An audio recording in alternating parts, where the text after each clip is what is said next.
स्वर्गीय पी.एन. पाटलांच्या नंतर राहुल पाटील सारख्या एका तरुण कार्यकर्त्याला तुम्ही सगळ्यांनी आशीर्वाद द्यावा, आमच्या माता भगिनींनी त्याला ओट्यात घ्यावं ही विनंती करण्यासाठी आम्ही त्या ठिकाणी आलेलो आहोत। आज सुद्धा या करवीर तालुक्यामध्ये आम्ही फिरतोय, अनेक गाड्या महाराज बघतोय, सगळ्या महाराज गाड्यांच्यावर पी.एन. पाटलांचा फोटो आहे, त्याच्या खाली सगळीकडे एकच वाक्य आहे, ते म्हणजे एकनिष्ठ हे वाक्य अत्यंत महत्त्वाचं। आजच्या या राजकारणामध्ये हा शब्द एकनिष्ठ हा अत्यंत महत्त्वाचा आहे। तुम्ही कुठेही जावा, कुठेही पी.एन. पाटलांच्या कार्यकर्त्याची गाडी बघा, तिथं मागं लिहिलेलं असतं एकनिष्ठ। आज खरंच आपण सगळं चित्र या राज्यातलं बघितल्यानंतर पी.एन. पाटील किती एकनिष्ठ राहिले याचं कौतुक करावं तेवढं या ठिकाणी थोडं। राहुल पाटील एक तरुण कार्यकर्ता आहे, भविष्य काळातली 25 वर्ष राहुल पाटलाची तुमच्या समोर या ठिकाणी आहेत, आपण काळजी करू नका। सुरुवात आहे, आता मैदानात आलेला आहे पैलवान, पैलवान कच्चा नाही, रक्तात काँग्रेस आहे, तुम्ही काळजी करू नका।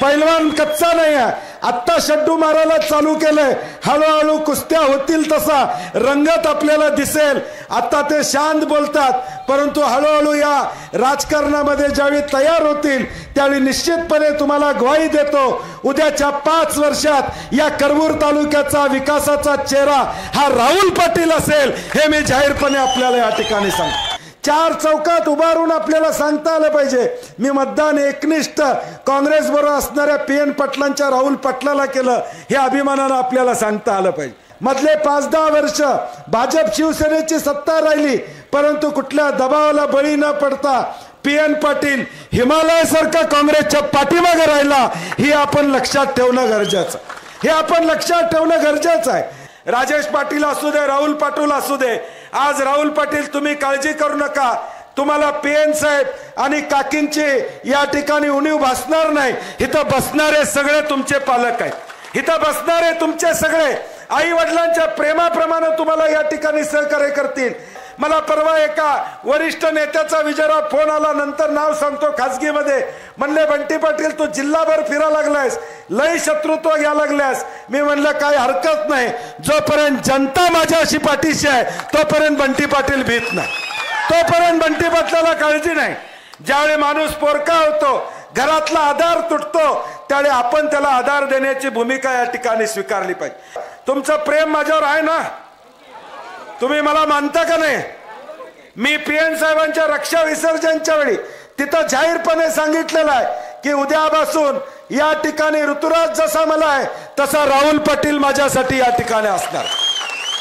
मागच्या काळामध्ये लाडकी बहीण भाजपवाल्यांना आठवली, ते लोकसभेला लाटणं गाठल्यामुळे आठवली। लोकसभेला जे दणका दिलासा तुम्ही, त्यामुळे लाडकी बहीण आठवली।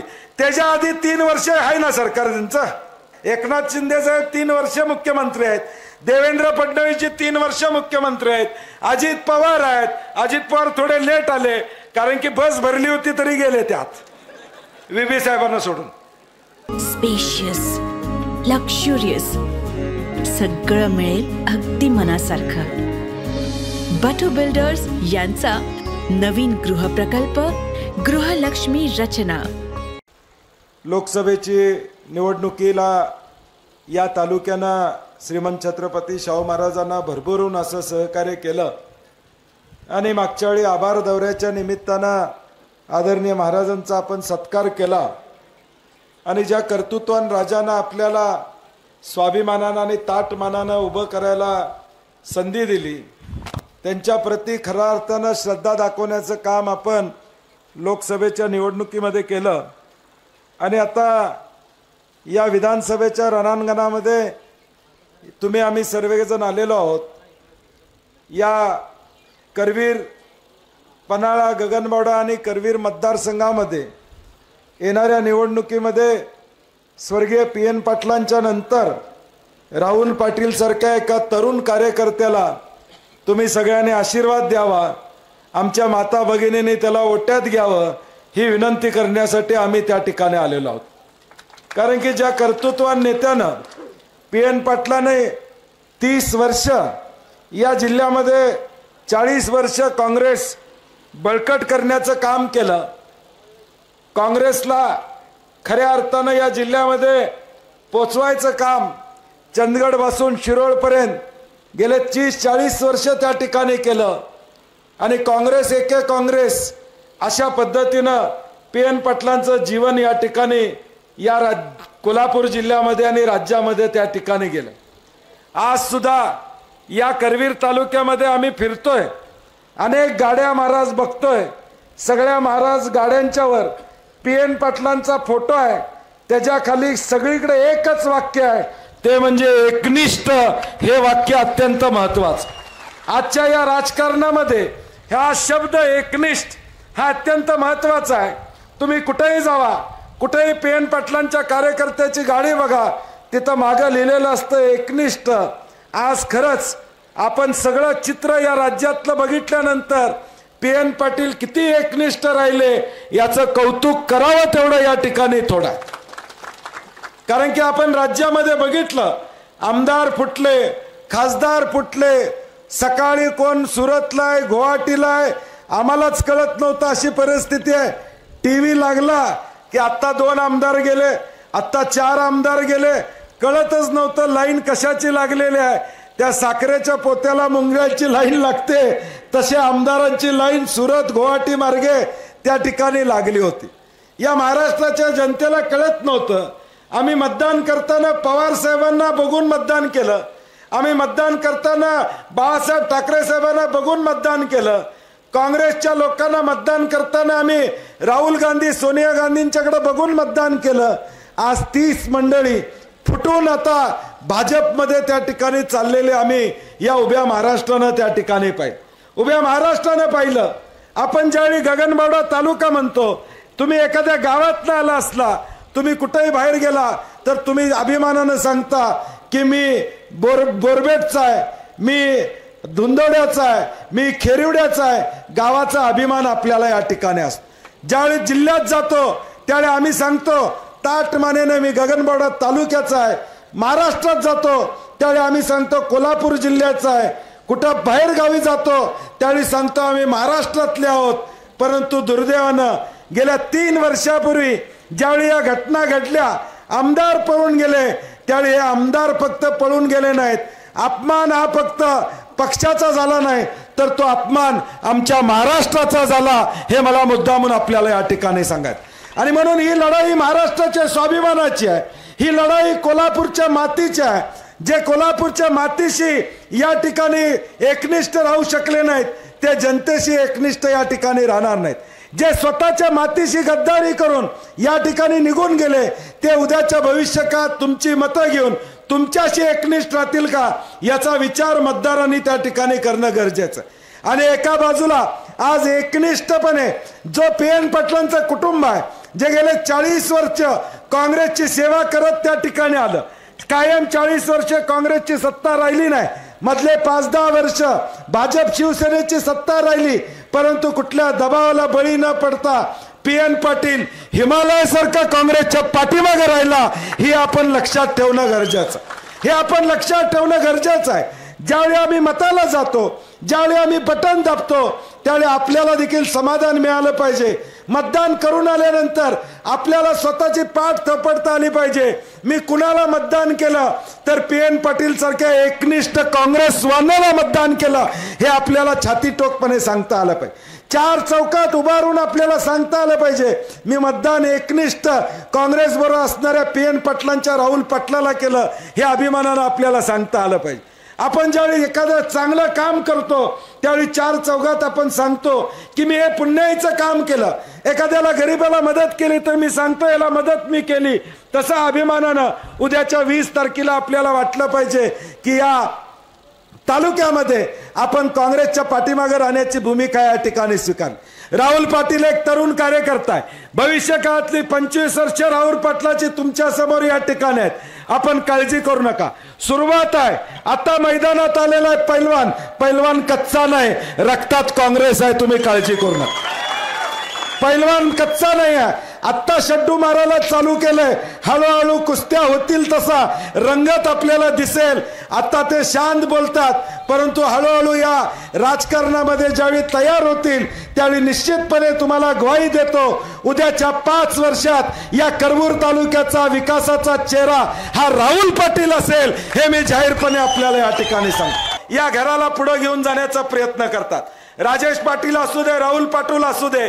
आज राहुल पाटील तुम्ही काळजी करू नका, तुम्हाला पीएन साहेब आणि काकींची या ठिकाणी उणीव भासणार नाही. इथं बसणारे सगळे तुमचे पालक आहेत, इथं बसणारे तुमचे सगळे आई वडिलांच्या प्रेमाप्रमाणे तुम्हाला या ठिकाणी सहकार्य करतील. मागचे बसणारे कार्यकर्ते, पुढे बसणारे सगळे भाऊ बहीण नात्यानं तुम्हाला आमदार केल्याशिवाय ही जनता गप बसणार नाही, हे मी जाहीरपणे तुम्हाला या ठिकाणी सांगतो. ज्यावेळी माणूस पोरका होतो, घरातला आधार तुटतो, त्यावेळी आपण त्याला आधार देण्याची भूमिका या ठिकाणी स्वीकारली पाहिजे. माणुसकी आपल्यामध्ये असेल, जर या ठिकाणी माणुसकी आपल्यामध्ये शिल्लक असेल तर हा तरुण मुलगा, वडील गेले, आई गेले, ज्यावेळी आमच्याकडे येतो की उद्याचं भविष्य काळामध्ये तुम्ही मला आशीर्वाद द्या, तर आपण काय करायचं तर भरभरून आशीर्वाद द्यायचे आणि ते आशीर्वाद येणाऱ्या 20 तारखेला मतदानाला देत द्या, एवढी विनंती मला आपल्याला या ठिकाणी करायचं. हा संघर्ष आहे, या संघर्षामध्ये हा तरुण निश्चितपणे या परीक्षेमध्ये पास होणार, यामध्ये कुठलीही शंका नाही. श्रीमंत शाहू महाराजांचा आशीर्वाद आहे, मी त्याच्या पाठीमागे आहे. पीएन साहेबांच्या रक्षा विसर्जनाला मला गगनबावडा तालुक्यातल्या लोकांना या ठिकाणी सांगायचं आहे, तुमचं प्रेम माझ्यावर आहे ना? तुम्ही मला मानता का नाही? मी पीएन साहेबांच्या रक्षा विसर्जनच्या वेळी तिथं जाहीरपणे सांगितलेलं आहे की उद्यापासून या ठिकाणी ऋतुराज जसा मला आहे तसा राहुल पाटील माझ्यासाठी या ठिकाणी असणार, तसा राहुल पाटील माझ्यासाठी असणार आहे. आणि मग तालुक्यातल्या लोकांना माझी विनंती आहे, आता अनेक गोष्टी येतील, अनेक गोष्टी सांगण्याचा प्रयत्न या ठिकाणी येतील, खिडकीतनं काही गोष्टी येतील, दारातनं काही गोष्टी येण्याची शक्यता नाकारता येत नाही. काही माणसं रात्री 12 वाजता तुमच्याकडे येतील, काही गोष्टी देण्याचा प्रयत्न करतील. आमचा एक दिवस तेवढ्यात जाईल, उद्याचा भविष्यकाळ आमचा जाणार नाही. ती संध्याकाळ कदाचित तेवढ्या विषयावर या ठिकाणी निघेल, परंतु दुसऱ्या दिवशीची सकाळ मात्र बंटी पाटलाबरोबरच आहे, हे आपण सगळ्यांनी लक्षात ठेवलं पाहिजे. उद्याची सकाळ ही बंटी पाटलावर असणार आहे. एक रात्र आमची निघाल, परंतु उद्याची सकाळ, त्यानंतरची सकाळ, त्यानंतरची सकाळ ही फक्त आणि फक्त माझ्या बरोबर या तालुक्यातली असणार आहे. तुमची आणि माझी नाळ जुळलेली आहे. गेल्या 25 वर्षामध्ये आपण या तालुक्याचं राजकारण, समाजकारण एका चांगल्या दिशेला घेऊन जाण्याचा प्रयत्न केलेला आहे. हा गगनबावडा तालुका स्वाभिमानी दाखवण्याचं काम आपण या लोकसभेमध्ये केलेलं आहे. आता पुन्हा एकदा आपली परीक्षा आलेली आहे. आता पुन्हा एकदा या जिल्ह्यामध्ये गगनबावड्याची ताकद दाखवण्याची जबाबदारी आपल्याला घ्यावी लागणार आहे. अनेक संकट या ठिकाणी आहेत.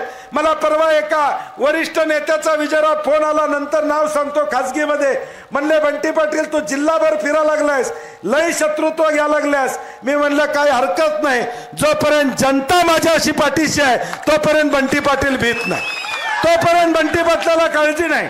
आज मी या जिल्ह्यामध्ये लढाई करतोय, ती कुणासाठी करतोय? काँग्रेसचे आमदार निवडून आले पाहिजेत, शिवसेनेचे आले पाहिजेत, राष्ट्रवादीचे आले पाहिजेत, या महाविकास आघाडीचं सरकार या राज्यामध्ये आलं पाहिजे. आणि तुमच्या डोळ्यातले अश्रू पुसणारं सरकार या राज्यामध्ये याचं असेल तर महाविकास आघाडीचं सरकार येणं हे अत्यंत गरजेचं आहे. आणि म्हणून राहुल पाटील या तालुक्यातून आमदार होणं हे तुमच्या आमच्या भविष्यासाठी महत्वाचं आहे, तुमच्या आमच्या भवितव्यासाठी महत्वाचं आहे. ज्या धामणी धरणाचा उल्लेख या ठिकाणी झाला, मी असेल, पीएन साहेब असतील, आम्ही सगळ्यांनी ताकदीनं हे धरण व्हावं म्हणून कायमपणे संघर्ष त्या ठिकाणी केला. आज ते स्वप्न पूर्ण होताना आपल्याला या ठिकाणी दिसते. जो माणूस काम करतो त्याच्या पाठीमागे आपल्याला राहावं लागेल. पाणी आपल्यासाठी किती महत्वाचं आहे हे मी गगनबावड्यात सांगण्याची आवश्यकता नाही आहे. आणि म्हणून आपल्याला निर्णायक भूमिका येणाऱ्या 20 तारखेला घ्यावी लागेल. आणि ही भूमिका घेत असताना महाविकास आघाडीच्या बाजूनं तुम्ही सगळ्यांनी भूमिका घ्यावी हे सांगण्यामागची एक 10 कारणं आहेत, ती मी आपल्याला सांगणार आहे. आज आमच्या माता भगिनी घर चालवत असतात, संसार या ठिकाणी करत असतात. या भगिनींसाठी देखील आता आम्ही काही गोष्टी करण्याचा निर्णय त्या ठिकाणी घेतलेला आहे. मागच्या काळामध्ये लाडकी बहीण भाजपवाल्यांना आठवली, ते लोकसभेला लाटणं गाठल्यामुळे आठवली. लोकसभेला जे दणका दिलासा तुम्ही, त्यामुळं लाडकी बहीण आटवली. त्याच्या आधी 3 वर्ष आहे ना सरकार त्यांचं, 3 वर्ष आहे ना. विजयराव बरोबर आहे ना. एकनाथ शिंदे साहेब 3 वर्ष मुख्यमंत्री आहेत. देवेंद्र फडणवीसजी 3 वर्ष मुख्यमंत्री आहेत. अजित पवार आहेत. अजित पवार थोडे लेट आले कारण की बस भरली होती तरी गेले त्यात, VB साहेबांना सोडून.